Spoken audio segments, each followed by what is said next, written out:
light the fire. You place the flowers in the vase that you bought today.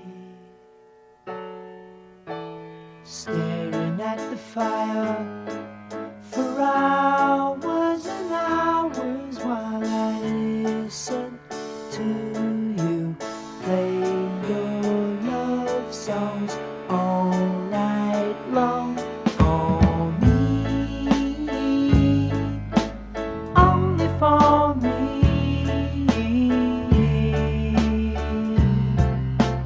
Come to me now, rest your head for just 5 minutes. Everything is done. Such a cozy room. The windows are illuminated by the evening sunshine through them. Fiery gems for you. Only for you.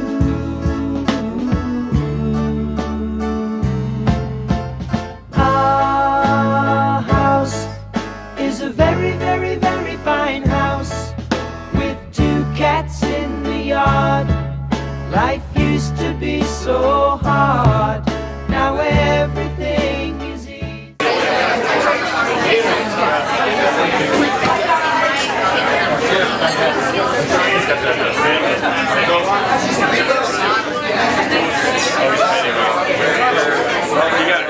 He got some really good videos. Like, I'm standing next to him with my video camera on the field.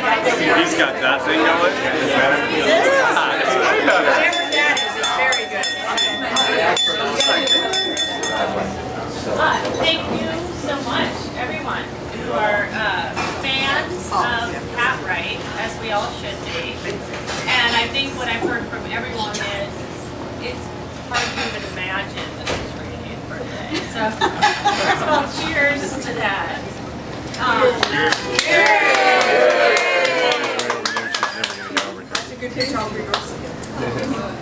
So I'm Pat's youngest daughter. And as you will when you're 50, I was thinking about my mother and I was trying to make sense of her life.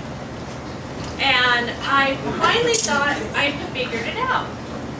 Because she's the smartest woman I know.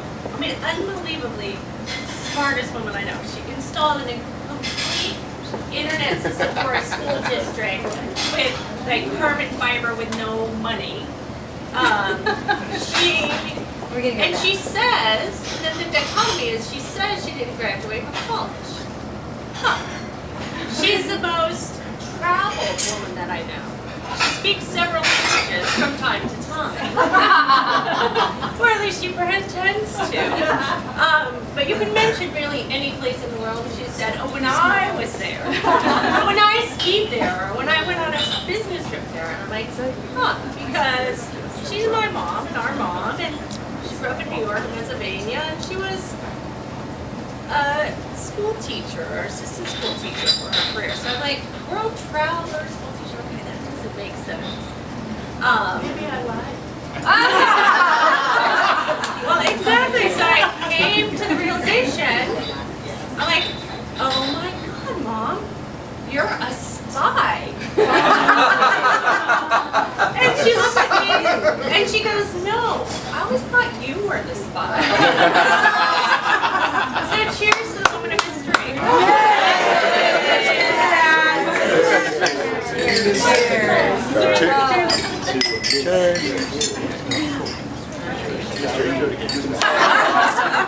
Paulina. And I've known Pat for a huge portion of my adult life. Probably 37 years. And so it's a long time, right? So since I was 17, and I started dating her daughter, Chris. Oh, Lauren. Yeah, Chris. What's that? Started dating Lauren and then married Chris. Lauren and I went on one date.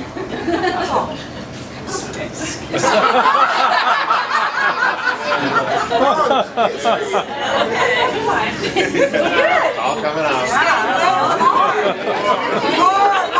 Well, just they'll be posted on Facebook the pictures from that evening. So, no, it's been a pleasure having Pat as my mother-in-law.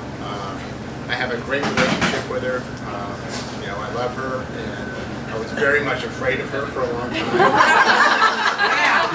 I really was, actually, you know, and I think about 4 years after we actually married, I got to go upstairs in her house. No boys upstairs. Could not go upstairs until that time. So I really do feel a part of their family, our family, their family. I guess that makes sense. I said I feel a part of their family, our family, and again, I was surprised that Pat was 80 years old.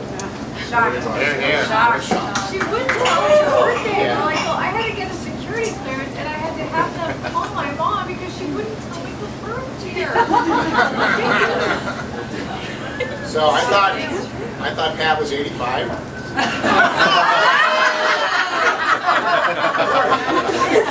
No upstairs for you. You're in the doghouse tonight. But I would just wanted to make sure I got an opportunity to come up and just thank you for being a part of my life and a great mother to your 3 daughters who are a big part of my life. And I thank Nanny for all the grandchildren, including my kids, and that's really important to me. And cheers on your 80th birthday.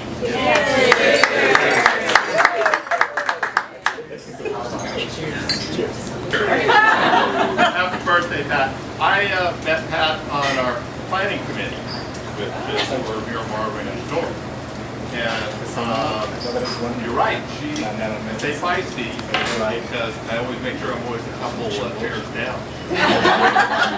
She can be quite insistent upon her opinion, and if it doesn't go her way, it becomes nothing. But it's a good, and now she tells me she's nowhere near as feisty as she was. But I've not noticed anything. So, but it's been a pleasure. I think we've been on about 8 years, and you were longer. So, but thank you very much for being on the video with me, and happy birthday. You bet. I'd like to say something. Because unlike the rest of you, I really wasn't afraid of Pat.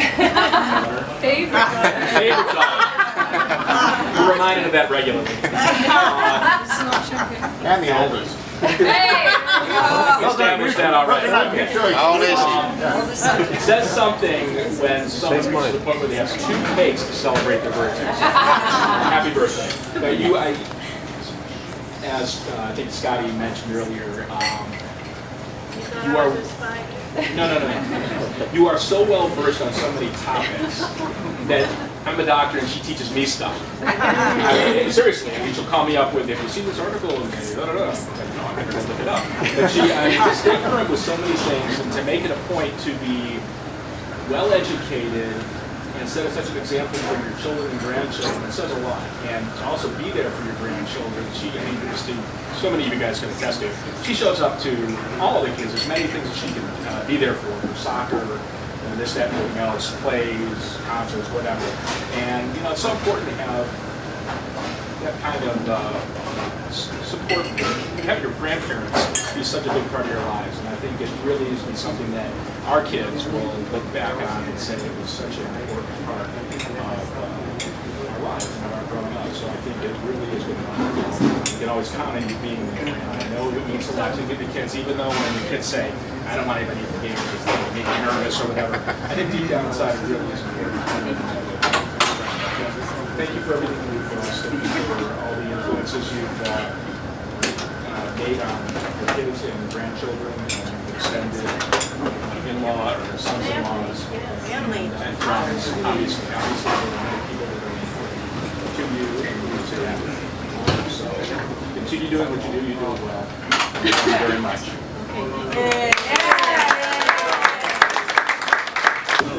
So this is a poem that we wrote that we're going to read to you. and it's 80 lines long for your 80. And so this is where you can read along if you want. This is all of your grandchildren and your children. Can you read? Or other children. So everybody here, Casey is talented cartoonist. So she's drawn a cartoon face on every single one of them. Wow. And her haircut looks amazing. Thank you. We're going to read it to you now. Okay.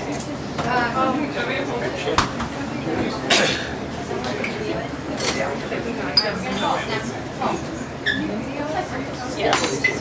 Yeah. Does somebody have a video? So I'm going to...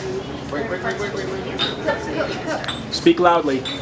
It's you, Chrissy. Okay. The founder of our family tree was born with little pageantry across the plains in NYC in December of 1930. We didn't know her then, of course, but Pat Wright took the world by force. Though she was young and she was small and she could hardly talk at all. We're pretty sure that as a kid, our grandmother did all she did with flair, pizzazz, and confidence, and she's been at it ever since. On car rides, dinners, holidays, we fix grandmother with our great gaze and hear her tell of typing schools, Cleopatra grammar rules, feminism, tabloid news, crossword puzzles, bright red shoes, Irish Catholics, great debates, Quaker meetings, Elvis dates. Yes, sometimes stories we would doubt. In truth, the jury still is out. On whether every tale is real, or if her facts quite match her zeal. Our moms and aunts can all attest, at each kid's prompting and request, that it may still remain unclear just what to make of all we hear.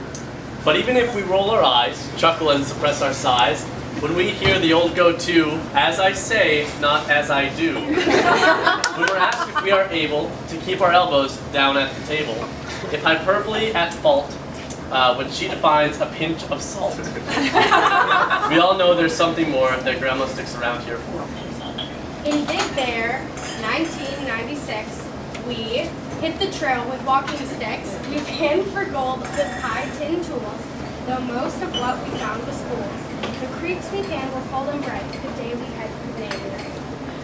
In 1999, the rubber duckies and kids, we raced down into the swimming pool to the Society of Indians pool. Before the clock struck 12 that night, how many years Eve was inside? Thanksgiving several years ago, we were boarded with snow. We used onions we had bought and the techniques our grandma taught to make French onion turkey soup, to warm the house and feed the group.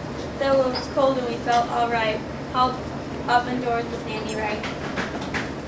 Guest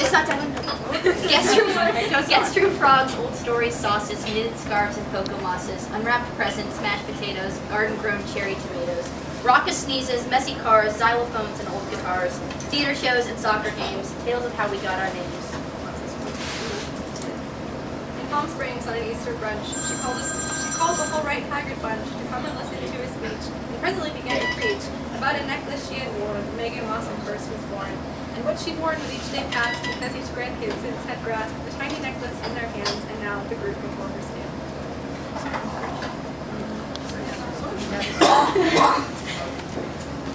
Each of us has rubbed our nose against that tiny coral rose, and each of us, the whole right crew, comes back as traced in part to you.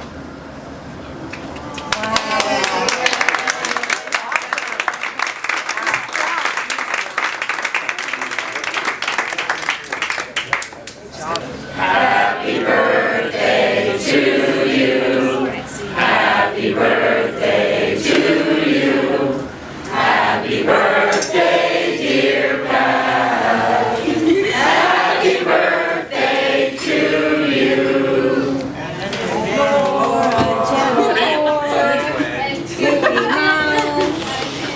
Is in the house.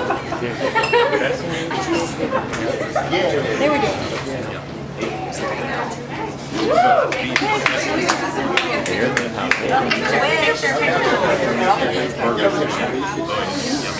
My wish is that everybody come back for my 90th.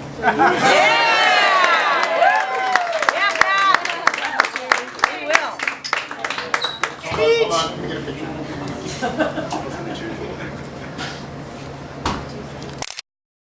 The wax is dripping on the cake. You gotta get in there. Okay, we'll do another one. 1, 2, look, everybody.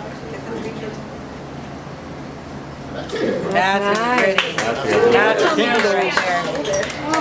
Make a wish. Chase.